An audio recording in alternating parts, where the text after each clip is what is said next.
So, Caitlin Clark is a basketball player. Pretty damn good one. And obviously, she kind of revealed all in the Time magazine interview. And, she revealed all. Talked about everything. And one of the things I really didn't kind of like in the Time interview was the one thing I really don't like with this whole situation is how it's almost like, not implied, but like it's being almost pushed that Caitlin Clark's only hyped because of her race. I don't like that because she shoots from 30 feet. It's like, if that was the case, why was Stewie not pushed? Why was, Sabrina was pushed, but not to this extent. But still, either way, this is about the Olympics. So it says here, after the Washington Mystics game, where I think she hit 7 threes, and a fever victory. On the bus, she texted her agent that she hoped that her performance helped her case make the Olympic team for Paris. Clark's agent responded immediately, "I have to call you." The news predictably was unpleasant. The Olympic roster was just about to leak and Clark wasn't on it. USA basketball officials hopped on a call with Clark. They were like, "Yeah, we haven't selected you. Obviously, we think the world of how you play, blah, blah, blah." She wasn't really listening. She knew she was good enough to be on the team, and she'd heard rumblings that she would be. And then she talked after that, and she was like, "Oh, well, all the other players deserve to be." No, like, let's call a spade a spade. Like, they brought one point guard and she was injured. Like, it's as simple as that. They brought one point guard and she was injured. And she also might have the worst agent ever. I'm not joking. Caitlin Clark, like, as far as basketball related stuff, non-basketball related stuff, the agent seems to be doing a decent job. But she seems to have the worst agent ever when it comes to basketball related stuff. But, yeah, so Caitlin Clark genuinely thought until after that game that she had a chance of making the Olympic team. And she only found out, literally, if you guys don't remember, that game happened, and then like the day after, the Olympic team was leaked. So she, until the day before the Olympic team was leaked, was convinced she was going to be on the team. That is the maddest thing with USA basketball. Like, she was convinced she was on the team until the day before it was leaked. That's mental. But the fact, again, like, I don't think anyone... There are still people to this day that argue she shouldn't have been on the Olympic team.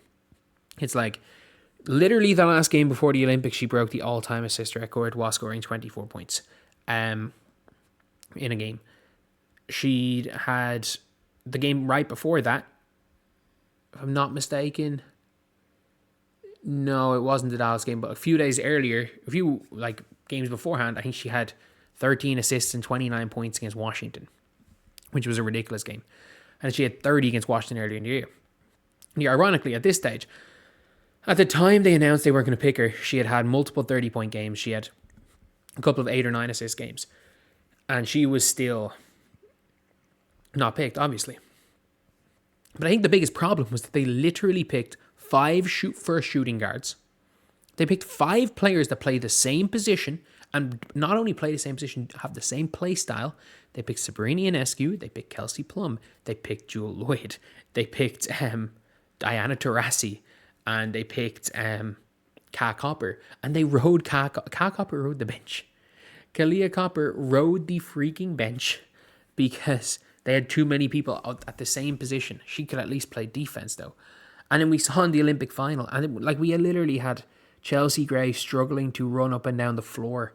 And then she would have that great game against the garbage Japan team, and everyone screamed point God after a 13 assist, 1 turnover game. And then she was so bad by the end of the Olympics, they could not play her. They couldn't even play her by the end of the Olympics. She was so bad. And Team USA only beat France by a foot on the line. That game goes to overtime if Gabby Williams' foot is 2 inches back.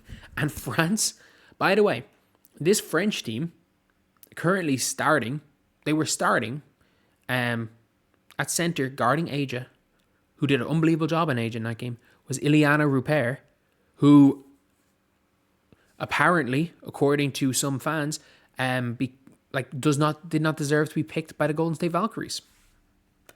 I guess these people don't watch basketball. I don't know why I say I guess people don't watch. They don't watch basketball. And that is the craziest thing with the Olympics. And it's not that she didn't make it.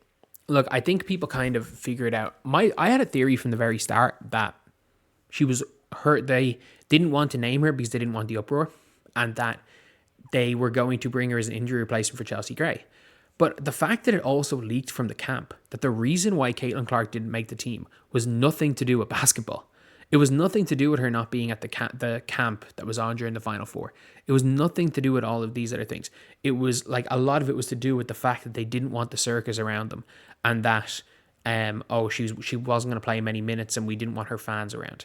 They literally said they didn't want her fans around, and they were like, "Oh, the circus might derail them." I mean, I don't think Caitlin Clark would have derailed the team. I think having no point guard derailed the team.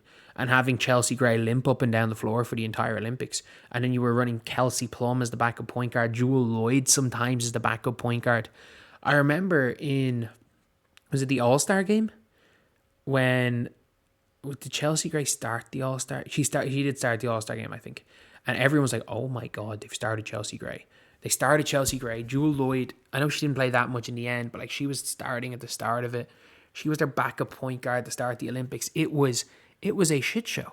Like, how do you go to a tournament when, I'm not joking, you could argue 12 of the 30, like Satu wasn't in shape. You could argue the literal 12 best players in the tournament played for USA, and you won by a foot on the line in a game you probably shouldn't have won in the final. That is disaster. That is a disaster. Look, it wasn't an epic disaster. Sorry, it was a bad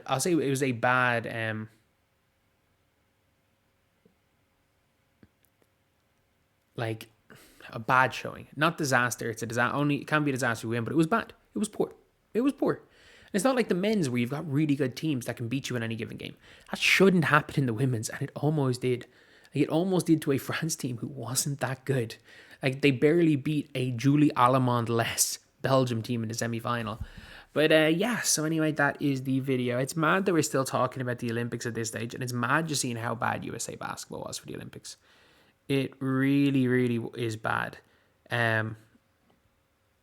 Seeing what the hell has happened. Like, it's bad seeing like how bad the Olympics situation just ended up being for Team USA, and how just non-professional. Like, they're saying, oh, her agent has to call you immediately. Immediately, I have to call you.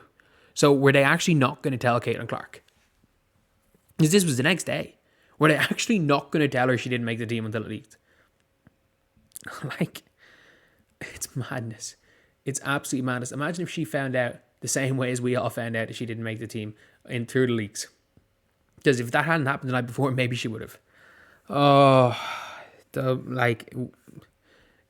It never fails to surprise me. But anyway, I'll see you guys.